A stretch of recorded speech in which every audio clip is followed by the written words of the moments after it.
Jumpa lagi dengan DEC Channel, kanal yang saya gunakan untuk berbagi pengetahuan dan pengalaman terkait penelitian ilmiah, pendidikan, dan pembangunan.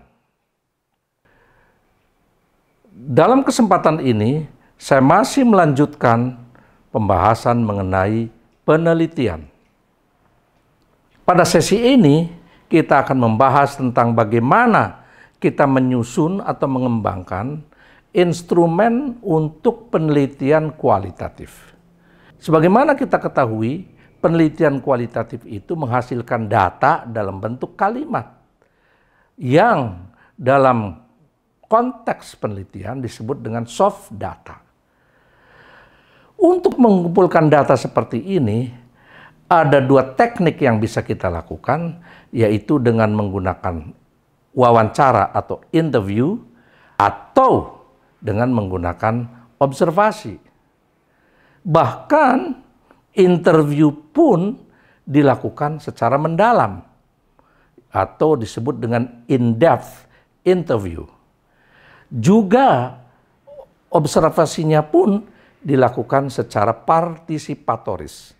Artinya, si observer itu terlibat langsung dalam proses kegiatan di mana penelitian itu dilakukan.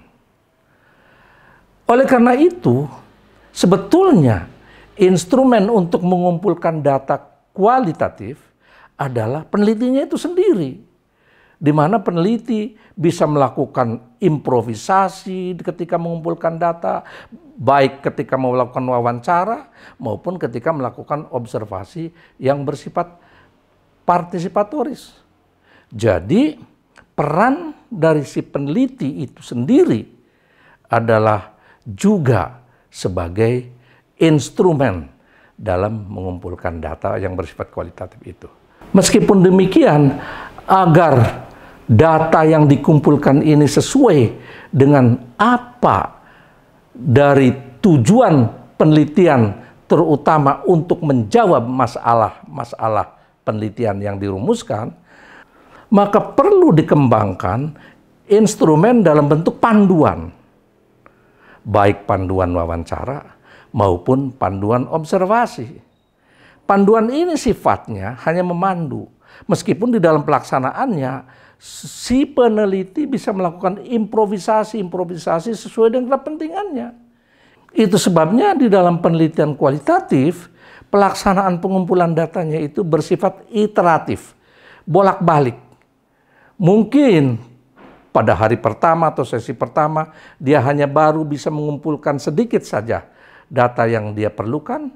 Jadi selain dia perlu memegang panduan baik wawancara maupun observasi itu, dia juga harus membuat catatan yang disebut dengan catatan lapangan atau field notes. Jadi setiap kali dia datang melakukan pengumpulan data di lapangan, semua baik dari hasil wawancara maupun peristiwa-peristiwa yang dia alami selama melakukan observasi partisipatoris itu dicatat dalam suatu catatan yang disebut field note tadi.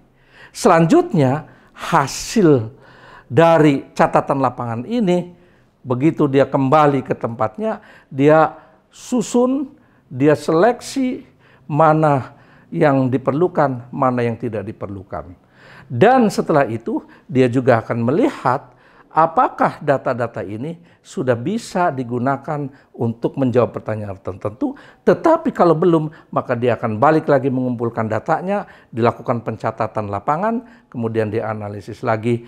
Pertanyaan kita, sebetulnya apa yang memandu peneliti di dalam mengumpulkan data kualitatif untuk menjawab masalah-masalah penelitiannya? Panduan di dalam melakukan participatory observation ataupun di dalam melakukan in-depth interview sebetulnya bukan panduan yang berupa rumusan-rumusan atau butir-butir pertanyaan maupun butir-butir observasi. Tetapi yang paling penting, Semua itu harus dirangkum dalam apa yang diistilahkan oleh Bogdan dan Biklen sebagai theoretical framework atau bingkai kerja teoritis. Bingkai kerja teoritis ini sesungguhnya merupakan perspektif si peneliti tentang apa-apa saja yang harus dikumpulkan dalam rangka menjawab permasalahan-permasalahan penelitian. Jadi, berdasarkan theoretical framework tadi, si peneliti akan menggali data secara mendalam, baik melalui wawancara maupun observasi partisipatoris tadi. Selanjutnya mungkin kita bertanya, bagaimana kita merumuskan atau bagaimana kita membuat theoretical framework sebagai panduan di dalam mengumpulkan data pada penelitian kualitatif. Theoretical framework itu sesungguhnya merupakan konsep atau teori yang dikembangkan sendiri oleh penelitinya tentang apa yang akan dikumpulkan datanya melalui penelitian yang akan dilakukan. Bisa mengacu kepada suatu grand theory tertentu atau bisa juga berdasarkan hasil renungan pemikiran peneliti itu sendiri tentang hal-hal yang berkait dengan apa yang akan dikumpulkan datanya itu. Misalnya kalau kita berasumsi bahwa perilaku seseorang itu terbentuk oleh pengaruh lingkungan, maka kita bisa membuat theoretical framework tentang apa-apa saja lingkungan yang bisa memberi pengaruh terhadap terbentuknya perilaku seseorang. Misalnya dari pemikiran itu muncul bahwa lingkungan itu ada dikategorikan ke dalam beberapa kategori. Lingkungan yang disebut dengan lingkungan mikro, lingkungan supra, lingkungan meso, dan lingkungan makro. Maka peneliti bisa membuat suatu theoretical framework untuk menggali data yang berkaitan dengan bagaimana lingkungan mikro, yaitu lingkungan yang individu berinteraksi langsung dengannya, seperti lingkungan keluarga, lingkungan sekolah. Begitu juga lingkungan-lingkungan yang lainnya, misalnya lingkungan keluarga dari keluarganya, juga lingkungan kerja orang tuanya, atau aturan-aturan sistem nilai yang berlaku di orang tuanya. Itulah sistem lingkungan yang dipakai sebagai theoretical framework di dalam menggali data.